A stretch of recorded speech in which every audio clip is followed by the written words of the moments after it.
Ich glaube, meeste von uns, wir haben einen Traum, dass wir wollen große Dinge tun in uns Leben. Wir wollen Dinge tun, die einen Unterschied machen in unserer Umgebung. Wir wollen haben, dass Menschen Raum uns sollen, abkicken uns, als große Businessmänner oder als Farmer oder als große Mamas und Papas. Wir wollen haben, dass wir einen Unterschied machen. Wir wollen große Dinge tun in das Leben.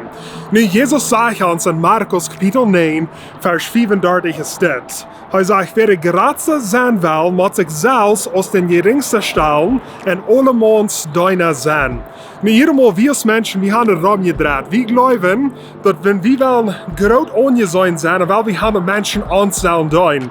Aber zum groß angesehen sein in Jesus in den Jungen, dann verlangt er, dass wir wollen alle Menschen ihre Deiner sein. Sag mal, das Motto sprechen. Wir wollen Mithelfer sein. Wir wollen eine Einstellung haben von anderen Menschen dein. Wir wollen unsere Familie dein, unsere Kinder dein, unsere früher Mann dein. Wir wollen unsere Freunde dein, unsere Kirche dein, unsere ganze Umgebung, die Menschen, die wir treffen, einmal niemals mehr wollen sein. Wir wollen eine Einstellung haben von dein.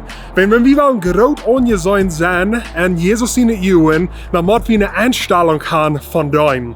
Und so viel Sonntag vertelt Pastor Jacob von das. Die ganze Thema wir von unserer Vision bei Lebenswasser klein, dass Gott leben und Menschen dein. Und sag mal die Motto sprechen, wenn die noch nicht dein das in der Kirche, das ist eine gute Gelegenheit mit deiner Zeit, mit deiner Guven und mit deinen Geld einen Unterschied machen und Gott sein Reich wissen. Und sag mal das Motto sprechen, wir werden eine Einstellung kriegen von dein, wenn wir wollen hoch angesehen sein und Gott seine Jungen.